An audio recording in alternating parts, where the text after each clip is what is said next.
Assalamualaikum warahmatullahi wabarakatuh. Halo teman-teman semuanya. Di video kali ini kita akan bahas syarat berkas unggul pengejar beasiswa pemerintah Turki. Kali ini kita akan bahas tentang bukti akademik. Bukti akademik ini adalah penting diperhatikan oleh para pengejar beasiswa pemerintah Turki. Sebab kita sebagai pengejar beasiswa tentu kita kuliah. Kuliah itu menandakan kita akan meningkatkan taraf pendidikan akademik kita dari Indonesia terus mencoba untuk kuliah ke Turki.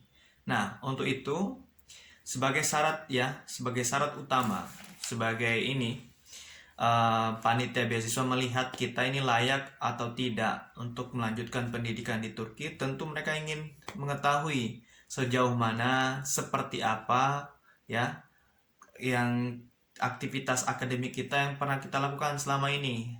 Maka dari itu, di video kali ini kita akan bahas secara lengkap apa saja berkas-berkas unggul sebagai bukti akademik kita untuk meraih beasiswa pemerintah Turki. Maka dari itu, kepada teman-teman yang menyaksikan video ini, putar video ini sampai akhir agar teman-teman bisa mengerti apa yang harus dipersiapkan, yang harus diperlukan untuk meraih cita-cita Anda. Baik, yang pertama yaitu teman-teman, bukti akademik yaitu bukti karya kita, yaitu tugas akhir. Untuk yang siswa, yang teman-teman yang menyaksikan video ini masih di tingkat sekolah atau madrasah, setiap akhir semester atau akhir tahun itu ada mengerjakan tugas akhir. Biasanya dalam bentuk makalah, walaupun memang makalahnya itu bisa dibilang standar lah seperti itu. Artinya yang penting adalah dalam makalah itu ada judul ada judul. Nah, judul dan nama teman-teman. Judul ini bisa dituliskan di kolom aplikasi sistem YTB Anda. Dituliskan di situ, terus tulis namanya, terus buat deskripsinya seperti apa. Nah, dari situ panitia seleksi akan melihat, oh ini aktif nih dalam tugas akhir. Atau bagi teman-teman yang mahasiswa, yang S1, tentu nanti tugas akhirnya adalah skripsi. Bagi mahasiswa yang S2, tugas akhirnya tesis. Nah, judul skripsi dan judul tesis itu dituliskan. Dituliskan dengan baik, dituliskan, lalu tuliskan nama teman-teman. Nah, itu yang disubmit. Sehingga ketika panitia melihat, sekali lagi melihat berkas online-nya, wah ini benar nih, melaksanakan tugas penelitian akhir. Dan ini menjadi syarat menurut saya yang pertama yang harus teman-teman penuhi. Karena sebagai kita siswa ataupun mahasiswa, tentu kita punya tugas akhir yang harus kita kerjakan untuk menandakan kita ini lulus dari status pendidikan kita. Nah, maka dari itu teman-teman penting untuk mencatat perihal ini. Yang kedua, berkas unggul yang kedua adalah karya buku. Teman-teman yang menyaksikan video ini, jika teman-teman punya buku, itu bagus, luar biasa. Sebab apa? Nanti judul buku teman-teman itu juga bisa dituliskan di aplikasi sistem akademik YTB Anda. Tuliskan itu judul bukunya dan tuliskan namanya, nama teman-teman lah itu ya. Nah, itu menjadikan karya luar biasa teman-teman kalau misalnya teman-teman punya buku. Pertanyaannya, kalau belum punya buku bagaimana? Kalau belum punya buku, nah teman-teman semuanya, dalam penulisan buku itu bisa jadi penulisnya tunggal, yaitu sendiri, atau penulisnya berdua, bertiga, ataupun rame-rame. Banyak penulisnya banyak dalam satu buku itu bisa saja dibuat, itu bisa saja disetorkan. Nah, jika teman-teman belum punya buku, misalkan dengan alasan dan sebagainya sebenarnya dalam perhitungan saya saya sudah pernah cobakan di beberapa artikel saya lihat kalau kita ada gagasan nih, saya ingin tawarkan kepada teman-teman yang menyaksikan video ini. Coba, ini kita masih punya waktu. Dalam perhitungan saya, 3 hari sebenarnya teman-teman udah bisa buat drafting buku, udah bisa buat draft buku. Misalkan teman-teman bersepakat nih di grup, ada 10 orang atau 15 atau 20 orang barengan buat satu buku, tulis bareng-bareng. Saya perhitungkan 3 hari bisa selesai. Itu bisa diselesaikan. Nah, bagaimana caranya? Pada kesempatan kali ini, teman-teman semuanya, nanti saya tuliskan ya di deskripsi. Teman-teman lihat di deskripsi video ini ada link, ada informasi. Teman-teman lihat ya, baca deskripsinya dengan baik. Di situ saya sedang melaksanakan program untuk bimbingan penulisan 1 pekan. Jadi 1 pekan itu teman-teman akan diberikan materi cepat, ya. Ada beberapa alasan-alasan kenapa orang tidak mau menulis, ya, karena mungkin tidak sempat, ya, karena banyak kegiatan, ya, mungkin karena nggak punya alat perangkatnya, nggak punya laptop dan sebagainya, ya, atau tidak sulit menemukan ide, atau memang tidak memiliki pengetahuan menulis sama sekali. Nah, di pelatihan 1 pekan saya, teman-teman, nanti selesai 1 pekan itu bisa punya draft buku. Punya draft buku, kita akan carikan penerbitnya dan bisa terbit dalam waktu cepat. Jadi teman-teman semuanya yang ingin punya buku bersama, ya, yang ingin punya buku bersama, yuk, nanti join. Nanti coba kalau tertarik, kita buat bukunya bareng-bareng. Ya mudah-mudahan ini sebagai usaha ya, sebagai usaha teman-teman untuk bisa unggul dibanding peserta pengaju beasiswa yang lain. Nah, itu yang teman-teman perlu perhatikan ya. Jadi, perlu kita persiapkan dengan baik. Yang ketiga, apa itu yang ketiga? Penelitian kelompok. Penelitian kelompok, teman-teman semuanya. Misalkan teman-teman sekarang mahasiswa nih. Semester. Ya, misalkan teman-teman yang menyaksikan video ini masih di semester 4, 5, atau 6. Ketika diajak dosennya, ya, ayo dong penelitian bareng atau pengabdian bareng, ya. Ikut aja.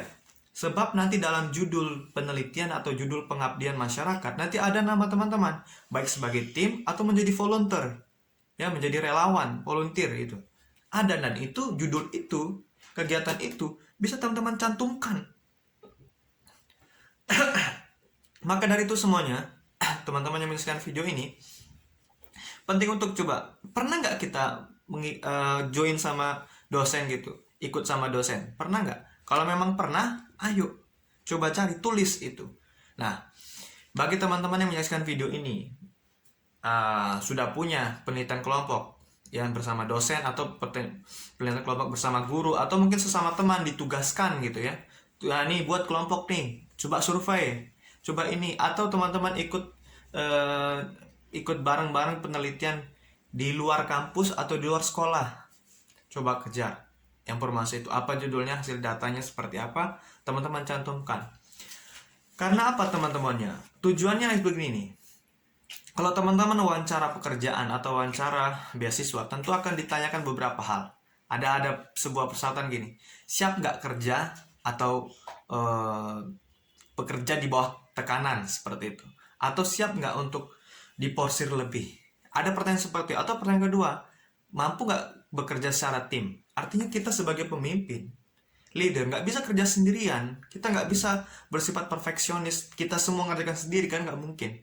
Makanya dalam penelitian kelompok itu kita menunjukkan kalau kita memang bisa bekerja secara tim, secara bersama, secara kolektif. Nah, di situ poin unggulnya. Sebab apa? Panitia beasiswa tentu sekali lagi nggak akan mau memberikan bantuan, memberikan prestasi, ya, memberikan insentif kepada orang yang biasa-biasa saja. Logikanya kan seperti itu. Mereka nggak ingin rugi. Artinya apa? Mereka ingin melihat ketika mereka berikan insentifnya, mereka berikan fasilitasnya, orang tersebut bisa memberikan manfaat bagi orang lain. Ketika pulang ke Indonesia bisa memberikan manfaat. Nah, itu tujuannya kan, ada tujuan baiknya. Maka dari itu, syarat berkas yang harus kita lakukan adalah mengumpulkan itu, teman-teman semuanya. Maka dari itu ini penting sekali lagi ya, ketiga itu. Nah, ada yang keempat. Apa itu teman-teman yang paling penting ya? Ya, ini dia yang keempat. Halo, iklan dulu ya. Jika masih merah di bawah ini, klik subscribe, klik lonceng, pilih semua agar menerima video dan informasi terbaru saya. Yang keempat adalah jurnal. Nah, jurnal itu adalah tulisan ide gagasan kita, hasil pemikiran kita, hasil penelitian kita, baik penelitian studi pustaka pemikiran atau penelitian lapangan, hasil uji coba lapangan, survei lapangan, fenomena seperti itu. Itu nanti dituliskan dalam bentuk artikel dan itu dipublish di lembaga yang biasanya kampus atau beberapa lembaga-lembaga sosial atau lembaga yang tersertifikasi. Tentunya ada yang bisa menerbitkan jurnal-jurnal seperti itu, seperti kementerian atau universitas seperti itu ya. Jadi bisa. Nah, artikel ini penting, artikel jurnal ini, karena itu sebuah gambaran kalau kita bisa menuliskan gagasan secara ringkas. Ya, tidak setebal buku, tidak. Namun teman-teman, bedanya jurnal ini melalui beberapa review. Jadi kalau buku kan kita tulis dan mungkin reviewnya hanya kita dan beberapa editor.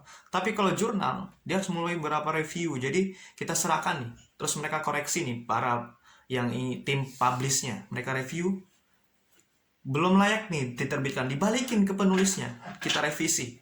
Jadi ada proses review di sini. Sehingga artikel jurnal itu sangat tinggi originalitasnya, teman-teman semuanya. Karena udah terreview dengan beberapa akademisi yang kompeten di situ. Nah, sebagai bocoran sedikit teman-teman semuanya, pada saat wawancara, ya, satu hal yang ditanyakan kepada saya adalah, Dinil, mana jurnalmu? Nah, saya tunjukkan jurnal saya. Ini jurnal saya. Dia lihat, oh iya. Dia tanyakan isi jurnal saya seperti saya jelaskan. Nah, teman-teman semuanya yang punya jurnal bagus, karena itu menjadi keunggulan. Nah, bukti akademik ini menjadikan kita bahwa betul-betul memang ini kita memang sungguh-sungguh untuk kuliah nih. Nah, jika teman-teman nanti mau tahu lebih apa itu jurnal, manfaat jurnal, nanti bisa kita bahas secara intensif, secara jelas nanti di grup. Bisa teman-teman semuanya. Nanti bisa teman-teman lihatlah di channel saya ada pembahasan tentang jurnal, nanti bisa cari di channel YouTube saya, nanti ada. Nanti kalau memang perlu jelas, nanti kita bisa komunikasi baik intens, personal maupun nanti di grup teman-teman semuanya. Yang menyaksikan video ini boleh, silakan. Yang kelima teman-teman semuanya, yang kelima adalah tulisan media massa. Nah, tulisan media massa. Media massa ini bisa koran ataupun media online. Misalkan teman-teman ini punya media online nih, ya, punya media online, punya kenalan, tulis cerpen atau tulis puisi, misalkan lah ya, nggak masalah. Artinya apa? Teman-teman aktif di media massa itu, aktif, ya. Punya teman-teman beberapa tulisan yang terbit di koran, ya, koran nasional ataupun koran lokal, dibuat, difoto, di scan, dibuat jadikan PDF atau scan aja. Itu nanti tulis namanya, ya, tulis namanya dan sebagai nama judul terbitan teman-teman itu, ya, itu nanti dituliskan. Sehingga yang perlu saya tekankan di sini adalah, teman-teman nanti men-scan itu dan membawa itu pada saat wawancara ya teman-teman ya. Nah teman-teman semuanya ya, jadi tulisan di media massa, teman-teman punya kenalan di beberapa media online, coba temuin, buat tulisan, kirim.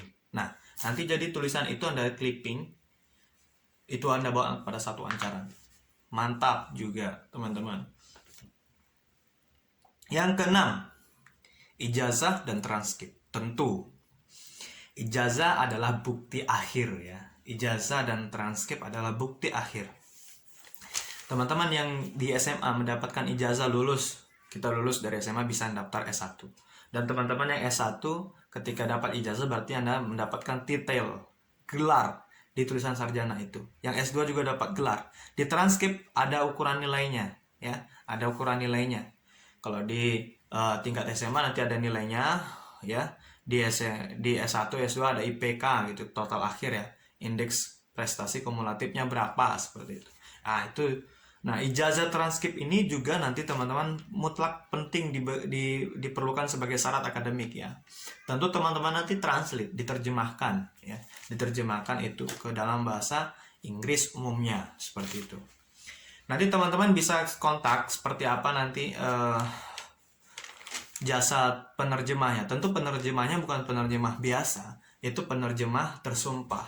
Sehingga nanti kalau teman-teman ingin keluar negeri tentu nggak bisa pakai ijazah atau transkrip pakai bahasa Indonesia, umumnya kan karena kita memakai bahasa Inggris, kecuali Anda teman-teman menuju kuliah ke Timur Tengah atau beberapa kampus-kampus yang di negara yang mensyaratkan bahasa lokal ya, misalkan Korea atau beberapa yang negara Jerman misalkan. Tapi umumnya semua negara memang menerima pakai bahasa Inggris karena bahasa Inggris kan salah satu bahasa PBB seperti itu. Nah, khusus Turki biasanya kami gitu ya, saya dan beberapa teman-teman memang mentranslate ke bahasa dari bahasa Indonesia ke bahasa Inggris. Beda halnya kalau teman-teman di sini kampusnya atau sekolahnya mengeluarkan sertifikat ijazah atau transkrip nilai yang pakai bahasa Inggrisnya. Kan ada itu.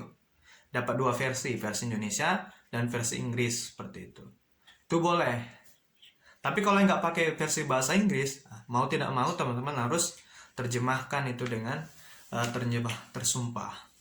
Seperti apa penerjemah tersumpah? Mungkin di video ini nggak akan kita bahas itu, sebab nanti akan panjang. Nanti bisa kita ngobrol secara intens, baik di grup atau personal, nanti seperti apa bisa kontak.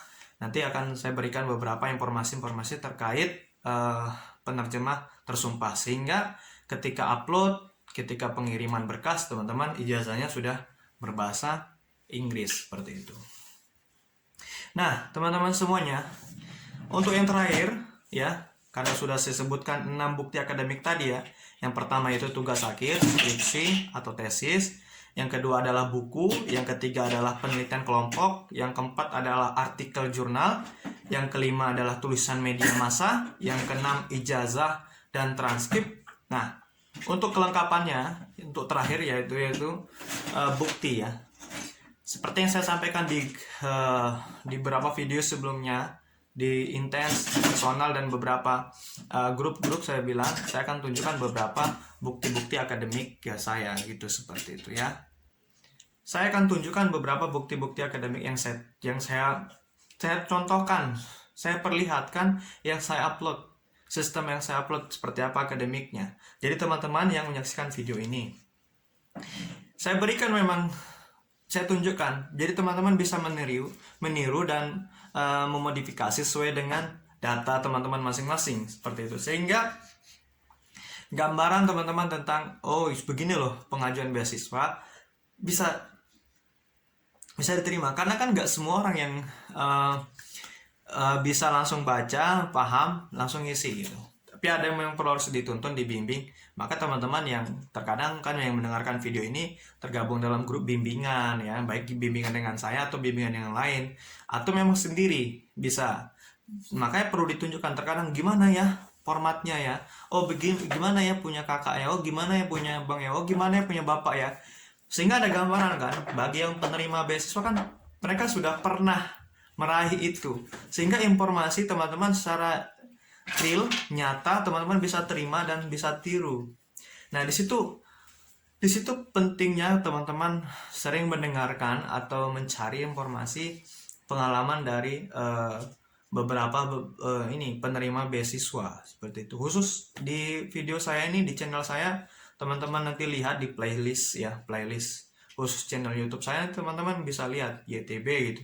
Saya beberapa sudah saya tuliskan terus saya buatkan video, teman-teman bisa buka karena memang saya abadikan dalam bentuk video supaya teman-teman bisa buka ini, siapapun baik yang mendengarkan video ini sekarang maupun nanti siapa-siapa ya yang akan menyusul, atau teman-teman mohon maaf misalkan kali tahun ini belum lulus nih, teman-teman bisa udah punya gambaran seperti apa yang harus kita lakukan untuk kedepannya seperti itu. Atau yang belum lulus, yang belum pernah mencoba sama sekali beasiswa YTB, sudah punya gambaran seperti ini. Karena memang standar YTB itu kan sama, paling perubahan sedikit-sedikit. Makanya dari itu beruntung teman-teman menemukan channel ini menurut saya. Jadi teman-teman bisa mempersiapkan berkas bukti akademik, bukti unggul, karena kita harus berbeda dengan orang lain. Nah, itu yang penting ya. Kalau kita semua sama, ini saya ulangi lagi di beberapa video, kalau kita sama semua seperti orang lain, maka kita akan sulit diterima. Tapi kalau kita ada berbeda, punya bukti unggul yang berbeda yang lain, maka kemungkinan peluang kita diterima di beasiswa pemerintah Turki ini menjadi besar. Maka dari itu, saya tekankan sekali lagi pada teman-teman semuanya, harus semangat, harus sungguh-sungguh, harus totalitas, sebab mengumpulkan berkas, ya, mengumpulkan berkas aplikasi itu paling susah, paling berat di beasiswa ITB ini. Saya sampaikan sering, 70% beasiswa ini adalah berpatok di aplikasi. Dan seringkali beberapa pengejar beasiswa itu merasa lemah. Kenapa? Udahlah, store aja lah, udahlah, submit aja lah aplikasinya. Karena udah lelah mencari berkas untuk aplikasi. Maka dari itu, teman-teman yang menyaksikan video ini dan beberapa video-video lainnya harus sungguh-sungguh totalitas dalam mencari dan melengkapi persyaratan beasiswa.